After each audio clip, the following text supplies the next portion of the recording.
Hello, and welcome to the Imagination Corner. My name is Elaine Weiner-Reed, and today I would like to read you from my book, Mommy Tiger.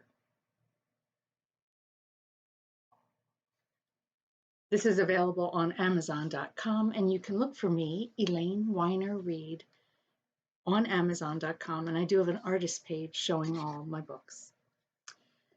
So I'll read you the back just to know what this story is about. It all started with these words from my son Nathan on September 7, 1999. I wish my mommy was a tiger. Nathan was 5 years old at the time.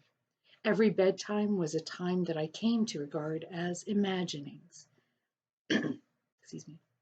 They were special times when we slowed down physically while kicking our imaginations into overdrive. They were our special mom-son moments when we unlocked imaginations, dreamed big, and wove present with future, reality with fiction, reading with play. The sky was the limit. Nathan's words to me that evening as we readied him for bed set this book in motion. As I sat on the floor beside his bunk bed and prepared to read aloud, Nathan looked at me and said, I wish my mommy was a tiger so I could ride her over to Jacob's house. Together we laughed aloud, book forgotten for many long moments as we began picturing the scenes and neighbors' reactions of the three of us trekking around the neighborhood. A mommy tiger. Imagine that. No surprise, this book is dedicated to my son Nathan. And there he is when he was about 5 years old.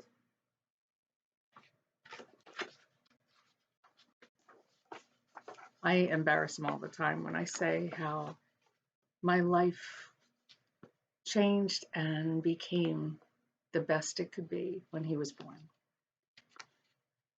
So I'll show you the picture and then I'll start reading and show pictures as we go.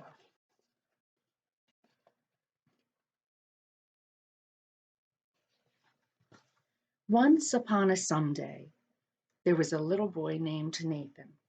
He lived in a comfortable house in a comfortable neighborhood. When he was 5 years old, his yard had all he could hope for. First, right next to Nathan's backyard, there was a drainage ditch. He passed many days moving many rocks to find many creatures and bugs. Sometimes there was water in the ditch and sometimes not. It never mattered to Nathan, for in those moments he was a scientist, watching and studying all the many moving things. He saw a snake once, a snake chasing a toad across the grass. Mommy pretended not to be grossed out while she cheered for the toad. Second, Nathan's backyard had a swing set. Besides swinging, he liked to play circus star on a flying trapeze, and sometimes he was just simply a little boy, climbing, jumping, and having great fun. Nathan and his good friend Jacob would build forts or play on the foot swing they created. Sometimes they chased bad guys or small monsters or space travelers.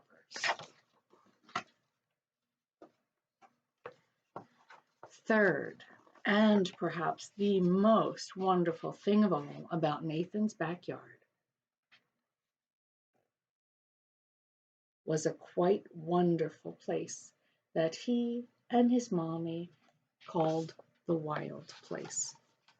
This mysterious space backed right up to Nathan's backyard, making it appear as though their yard went on forever. It was overgrown with trees and vines and bugs, making it absolutely irresistible. Sometimes it was a prehistoric forest, and sometimes a rainforest, and other times it became a magical place on another planet.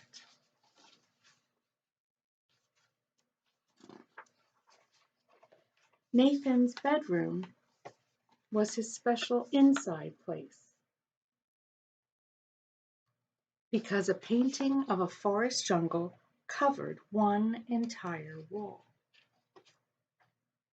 His bed was right beside it. Bright yellow sunshine colored the tops of the painted trees and even touched the ceiling. Birds and other animals hung from tree branches. Nathan's pet gorilla, Monet Manet, hung from one strong branch.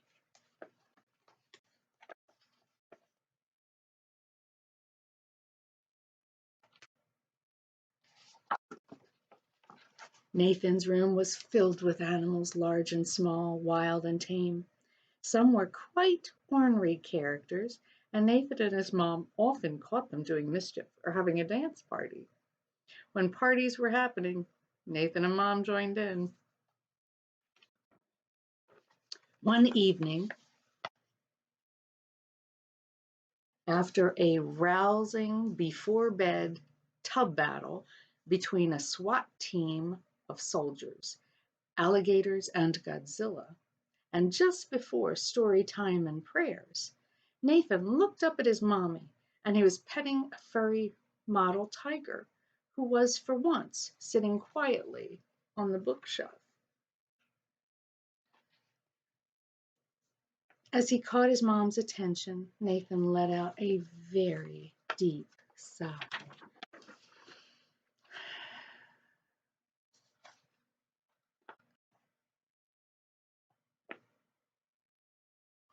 Following that sigh came these words: I wish my mommy was a tiger and I could ride her to Jacob's house. That night, after story time and prayers, while tucking Nathan in for the night and kissing him on the forehead, Mommy's face broke into a very big grin as she whispered, Yes, Nathan, I think that would be very cool.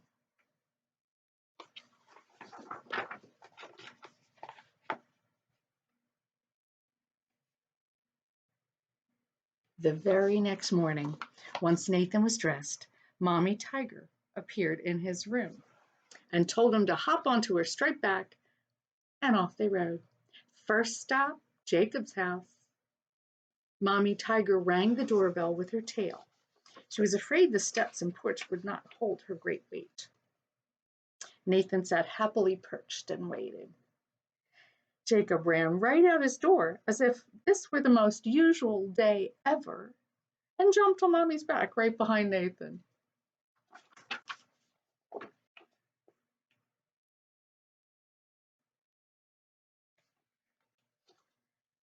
Mommy Tiger oomphed, and then she smiled and asked the boys to please not jump on her.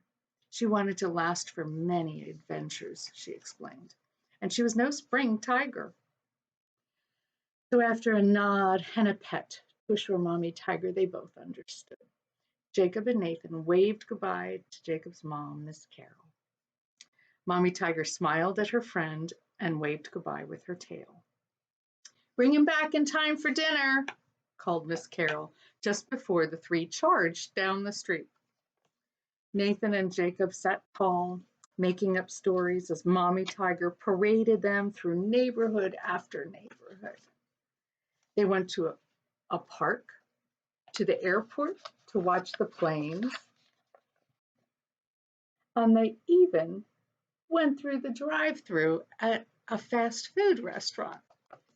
They giggled each time they remembered the surprised expressions on the server's face when he saw who the boys were riding. They had so much fun. They didn't see many people out and about. Most people stayed inside, peeked out from behind their curtains, and mumbled, Now where are those boys' mothers? Just for effect, Mommy Tiger sometimes stopped suddenly and turned towards a house and growled. Oh, how they laughed as people scampered and hid. Sometimes they bought ice cream from the ice cream truck. Well, they actually never bought any ice cream because after the first time when Mommy Tiger tried to pay, the ice cream man shrieked and threw the ice cream at them, telling them to shoo. On good days, they each got two. They played London Bridge, guess who was the bridge, and follow the leader, guess who was never far behind. And they played hide and seek, but never stayed hidden long, because guess who could always sniff them out. All too soon, it was time to return home. Nathan and Jacob sang and laughed as they ambled along, replaying the day's activities or dreaming about what they would do tomorrow. At times, they became quiet, lulled into sleepiness during a gentle ride home. Mommy Tiger was tired by the end of their adventure-filled day.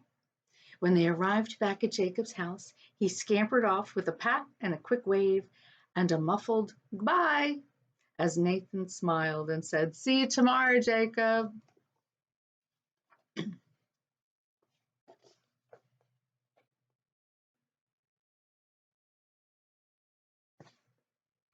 As they crossed the street to go home, Nathan looked at his mommy and said, "We will give you a break tomorrow, Mommy. Do you think Daddy could play with us?" Mommy smiled broadly and answered, "I certainly think so, Nathan. Let's go ask him."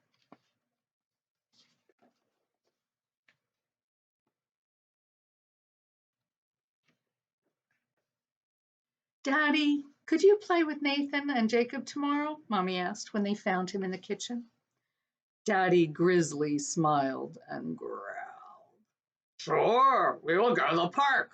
I know where there is a great big honey tree, and my friends will welcome us." And so it went, once upon a Sunday.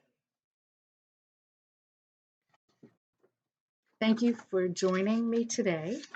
I'm pleased to bring you Mommy Tiger, and I hope that you all enjoyed it. So thank you for being with me in the Imagination Corner. I'm Elaine Weiner-Reed and wish you a beautiful day and many happy and imaginative tomorrows. Goodbye. Thank you.